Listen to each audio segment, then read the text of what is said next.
Well, hey guys. So welcome to writing formulas for molecular compounds. And we have spent a boatload of time looking at ionic compounds and writing names for those. And today's lesson is actually quite a bit easier than writing chemical formulas for ionic compounds. So you won't have to worry so much about really over exercising your brain this week. It's actually quite a bit simpler and a lot faster. So I just want to open up periodic table right now and talk a little bit about what the difference between a molecular compound is and an ionic compound. So when you have your periodic table, we spend a lot of time talking about ionic compounds, which meant that we were using a metal from the left side of the table and pairing it with a non-metal, which was from the right side of the table. And the metals were always positive, and these non-metals were always negative. And so we were able to bond them together, and we looked at the charts, and we talked about how many packages of each thing they needed, and we balanced them. We did all this stuff. But when we're talking about molecular compounds today, we're actually only talking about this little part of the table right here. So what's important is that you understand that you're only looking at the elements in this part of the right-hand side of the staircase, not on this side of the staircase, but just this side. So if you know that, you're going to be good to go. So just make sure that you understand the difference. Ionic compounds are metal and a non-metal, but molecular compounds are non-metal plus a non-metal, negative plus a negative. So let's get into the notes and take a look at how it looks. If we just pop into our notes now and we take a look at writing formulas for molecular compounds, you'll see right here in the notes that we're looking at the right side of the table only the nonmetals, only the negative things. So that's like putting carbon and oxygen together and making CO2. You've heard of this stuff before, and we call that carbon dioxide. The different thing about molecular compounds is that they have kind of weird names or funny names, but and so that's just basically what we're looking at. So we look here and we say that molecular compounds are non-metal plus non-metals. So I told you something from the right side and something from the right side. They're on the same side of the table. We're not looking at one metal and one non-metal. When we looked at ionic compounds, we said that they're a metal plus a non-metal, but we don't have to do that today. All nonmetals, so what we're dealing with in molecular compounds, are found on the right-hand side of the table, which I showed you right here, just after the staircase. And nonmetals can be solid, liquid, or gas. So that's the difference here. All metals, you get it. Iron, it's a solid. You get that, like gold is a solid, silver is a solid. Metals are just solid, but non-metals are different. Things like nitrogen and oxygen and fluorine are gases, so that's cool. And then you have carbon, which is actually a solid. You've got something like iodine, which is that purple liquid. So it comes in all different shapes and sizes when we're talking about non-metals.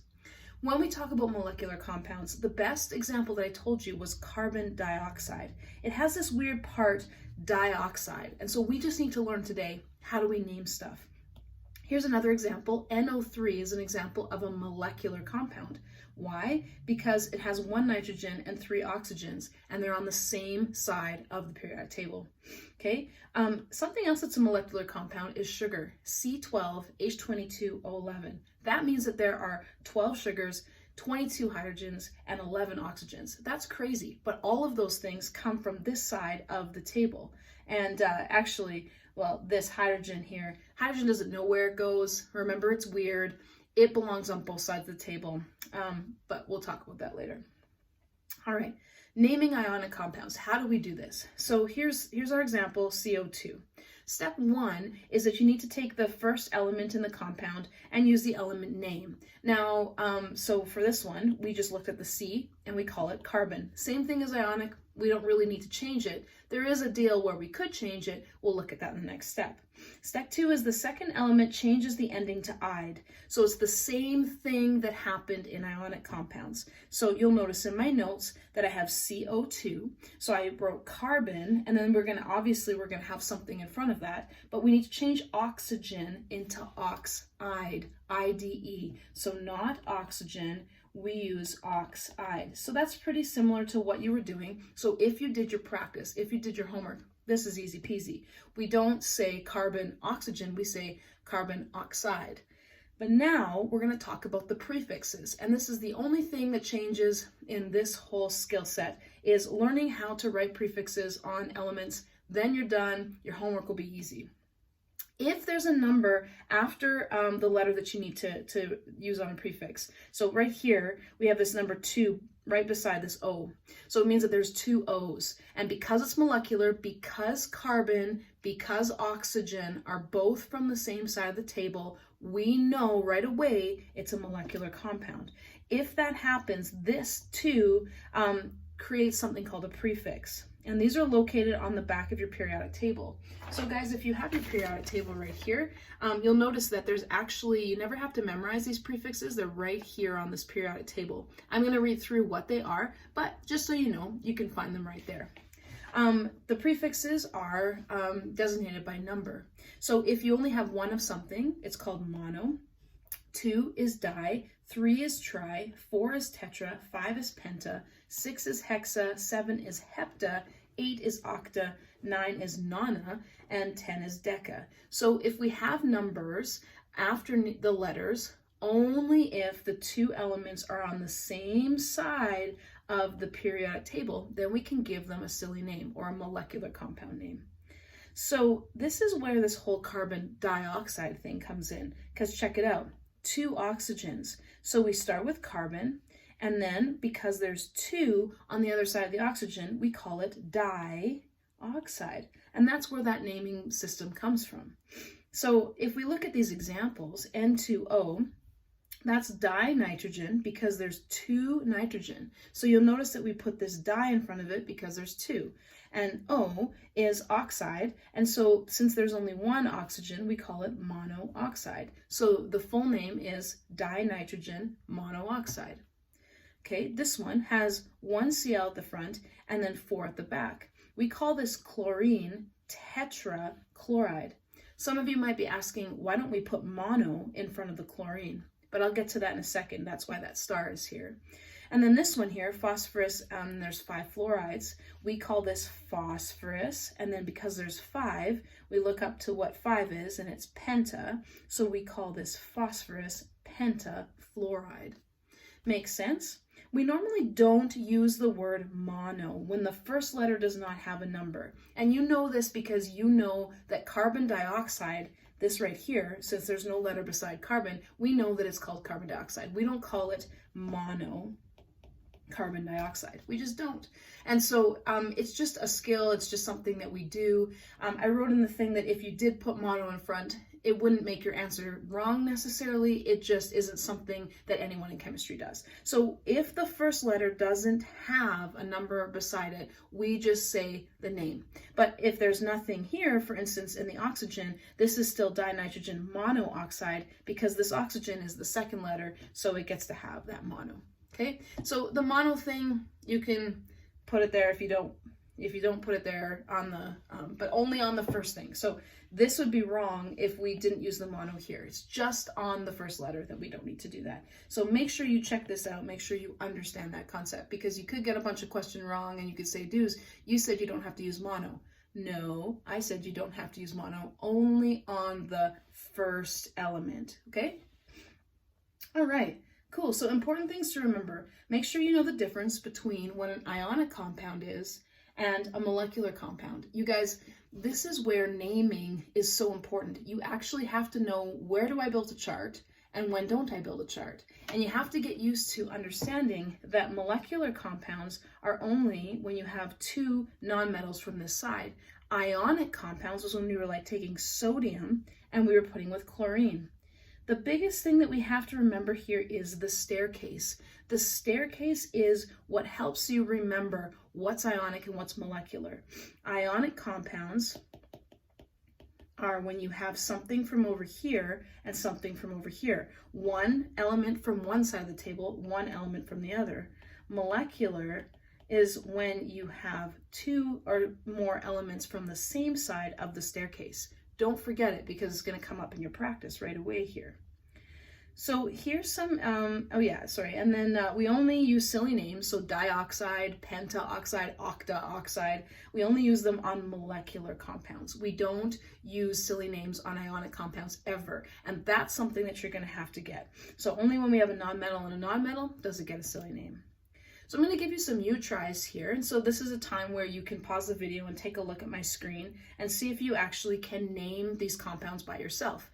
If you can, you're good to go. Now, stopping there before you go, down here, the second part, can you tell the difference between an ionic compound and a molecular compound? Big skill. Okay, so you're going to have to understand that. So pause the video, see if you can do at least this first chunk, and then I'll get to the second chunk in a sec, and make sure that you're checking your answers, because when you go to do your homework, you want to make sure you do it. So give it a pause. So here's the you try. So here we have 4 phosphoruses. So when we look back to the 4, if we go here, it's tetra. So we're going to write tetra phosphorus. And then there's 2 sulfides, so we call this disulfide. Cool. This one here has 1 carbon, but because we don't use mono in the first one, we're just going to call this carbon. And then it has 3 bromides, so we're going to call this tri, because that's for 3, right? Tribromide. This one has 3 nitrogens up front, so we're going to call this trinitrogen. And then this one has 5 fluorines. So that is, if we go there, 5 is penta. So we go to the penta, let me say pentafluoride. Cool. 8 sulfurs, octa. Octa, sulfur, remember, first letter gets the full name. And then 2 iodines, diiodide. We don't usually put like 2 I's together or 2 O's together if you end up having that sort of problem. So in this case, you'll notice that I just put diiodide. You don't put 2 I's there. Anyways, whatever. This one, again, only has 1 nitrogen. And so we're not going to write mono because it's the first word. So we're just going to put nitrogen. And then we're going to put 3 oxides. So it's trioxide. Cool. So guys, this is that's the answers for these ones right here. So take a little look. Maybe you did them by yourself. You just want to take a look-sees. Let's go down to here. Can you tell the difference if something's ionic and something's molecular? All right. So guys, this is where the periodic table means something to you. And so the first one is lithium oxide. So when you look here on the periodic table, you'll notice that lithium is way over here. It's a metal. Oxygen is a non-metal, which happens right here. Because there's one from one side of the table and one from the other side of the table, we check the box that says ionic. If it's ionic, you have to make a chart. We can't go and do this. So this is what charts are for. Lithium has 1 plus, oxygen has 2 minuses. We ask ourselves the question, who needs more? Well, that's lithium. How many altogether? It needs 2. So the answer to this is Li2O. This is where balancing actually shows your skills. Did you practice last week? Do you know the difference? Do you know how to build a table? This is where it all comes through. CBr2. You got to go to your table now and take a look and find C. So I found C, and it's right after the staircase right here. And then I'm looking at bromide, which happens to be at the same side of the table. So because they're both on the same side of the table, because they're both nonmetals, they are a molecular compound. It gets a silly name now. And so I use my special naming, and I don't have to make a chart. This is, oh, sorry, so this is my bad. I was supposed to write lithium oxide. Sorry, guys. Okay, this is carbon dibromide. Okay, no chart there. FeN.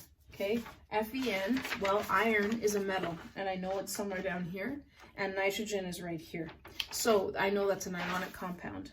And so, oops, sorry. So basically what that means is that I now have to do the chart if I was building this, and iron has 2 forms. It's a 2 plus and a 3 plus. And so then nitrogen has 3 minus. Okay, guys, which one did I use? It looks like they're perfectly balanced, no numbers. So did I go to the store and buy a package of 3 to balance 3, or did I buy a package of 2? Well, we know that we bought this package of 3 right here to balance this package of 3. So this is iron 3 nitride. You gotta make a chart to figure that out. Okay, you have to make a chart when it's ionic. You don't have to make a chart when it's molecular. Okay. P4S2, looking on my periodic table, I find that phosphorus is here. that sulfur is right beside it. Same side means molecular, just means silly name. I don't need to do anything weird. And so I look at the numbers now and I say, okay, this is tetraphosphorus, and that this is disulfide, and we're good.